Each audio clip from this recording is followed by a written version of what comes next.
시어머니가 돌아가시고 나서야 저는 남편을 처음 만났습니다. 결혼 25년 차가 되던 해였습니다. 시어머니의 건강이 급격히 나빠지기 시작했습니다. 당뇨병이었습니다. 사실 당뇨는 오래전부터 있으셨습니다. 하지만 관리를 제대로 하지 않으셨어요.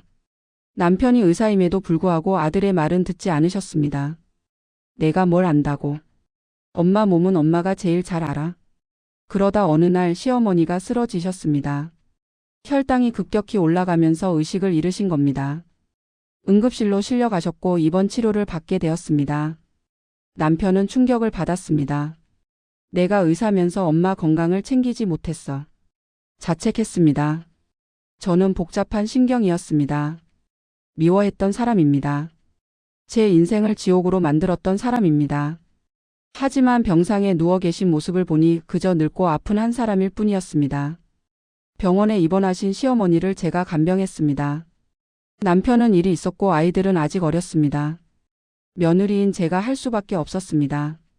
왜 내가 이 사람을 간병해야 하지? 속으로는 그런 생각이 들었습니다. 하지만 손은 움직였습니다. 밥을 떠먹여 드리고 몸을 닦아드리고 기저귀를 갈아드렸습니다. 시어머니는 처음으로 제게 말씀하셨습니다. 고맙다. 그 한마디에 눈물이 났습니다. 25년 만에 처음 듣는 감사의 말이었습니다. 하지만 회복하시자 다시 예전으로 돌아가셨습니다. 퇴원 후 집에 오시니 또다시 요구가 시작됐습니다. 병간호를 해준 것에 대한 감사는 없었습니다. 그때부터 시어머니의 건강은 계속 악화됐습니다. 당뇨 합병증이 왔습니다. 신장이 나빠지고 눈도 나빠졌습니다. 결혼 28년 차가 되던 해 시어머니는 투석을 시작하셨습니다. 신장 기능이 완전히 망가진 겁니다. 일주일에 3번 병원에 가서 투석을 받아야 했습니다. 몸은 점점 쇠약해지셨습니다. 그런데도 여전히 남편에게 전화하셨습니다. 나 혼자 이렇게 아픈데 넌 며느리만 챙기냐? 남편과 제 사이를 이간질하는 건 변하지 않았습니다. 하지만 이제는 달랐습니다. 남편이 변하기 시작했습니다. 어느 날 시어머니가 또 전화로 우시며 저에 대해 불평하셨을 때 남편이 말했습니다. 엄마 아내가 엄마 간병하느라 얼마나 힘든지 아세요? 저도 엄마 아들이지만 저는 남편이기도 하고 아버지이기도 합니다. 제 가족도 챙겨야 해요. 처음이었습니다. 남편이 제 편을 들어준 게. 그날 밤 남편이 말했습니다. 미안해. 그동안 당신한테 너무 못했어. 엄마 일 때문에 당신이 얼마나 힘들었는지 이제야 알 것 같아. 남편도 지쳐 있었습니다. 어머니와 아내 사이에서 평생을 줄타기하며 살아온 게 남편도 힘들었던 거죠. 시어머니는 점점 더 약해지셨습니다. 투석도 힘들어하시고 식사도 제대로 못하셨습니다. 그러던 어느 날 시어머니가 저를 부르셨습니다. 내가 너한테 미안하다. 귀를 의심했습니다. 너 고생 많았다. 내가 너무했지. 시어머니는 우셨습니다. 나도 알아. 내가 너한테 잘못했다는 거. 근데 어쩔 수가 없었어. 아들을 빼앗길까봐 무서웠어. 혼자 키운 아들인데 며느리한테 빼앗길까봐. 그 순간 저는 알았습니다. 시어머니도 불안했던 거였습니다. 그 두려움이 저를 질투하게 만들었고 이간질하게 만들었고 끝없이 요구하게 만들었던 겁니다.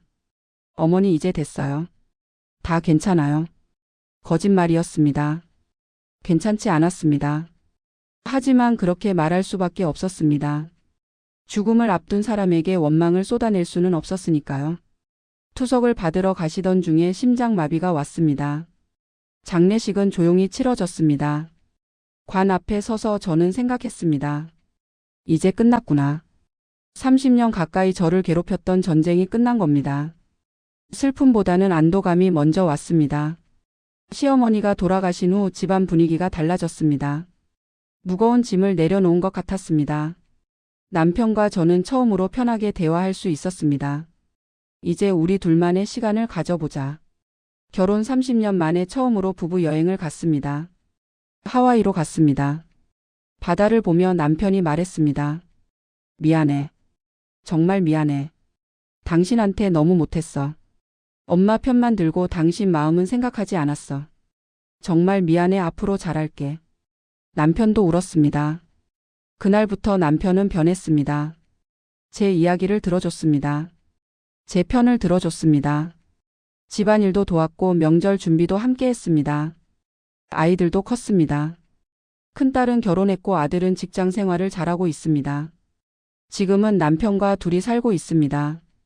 결혼 35년 차입니다. 긴 시간이었습니다. 그중 절반은 지옥 같았고 나머지 절반은 회복의 시간이었습니다. 남편과 저녁을 먹으며 이야기를 나눕니다. 오늘 뭐 했어? 산책 다녀왔어. 날씨 좋더라. 나도 내일은 일찍 들어올게. 같이 산책하자. 평범한 대화입니다. 하지만 이 평범함이 얼마나 소중한지 이제는 압니다. 30년 동안 누리지 못했던 평범함입니다. 돌아보면 열쇠 3개로 시작된 결혼이었습니다. 차 키, 아파트 키, 병원 키. 하지만 정작 중요한 건 그게 아니었습니다. 제가 정말 원했던 건 단 하나였습니다. 서로의 마음을 여는 열쇠. 그 열쇠를 찾는데 35년이 걸렸습니다. 너무 늦었을까요? 아니요. 늦지 않았습니다. 지금이라도 찾았으니까요. 혹시 비슷한 상황에 계신 분이 있다면 말씀드리고 싶습니다. 포기하지 마세요. 시간이 지나면 변합니다. 사람도 변하고 상황도 변합니다. 저처럼 30년을 기다려야 할 수도 있습니다. 하지만 그 끝에는 평화가 있습니다. 그리고 만약 시어머니가 되실 분이 계시다면 며느리를 경쟁자로 보지 마세요. 며느리는 아들을 빼앗아 가는 사람이 아닙니다. 아들의 가족이 되어주는 사람입니다. 남편과 저는 이제 서로를 이해합니다. 서로를 존중합니다. 그리고 남은 인생을 함께 살아갈 겁니다. 열쇠 3개 대신 진짜 중요한 1개의 열쇠를 찾았으니까요. 서로의 마음을 여는 그 열쇠 말입니다. 35년이 걸렸지만 결국 우리는 해냈습니다. 긴 이야기 들어주셔서 감사합니다.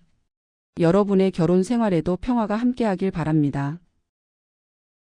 공감하셨다면 구독과 좋아요 그리고 여러분의 이야기를 댓글로 남겨주세요.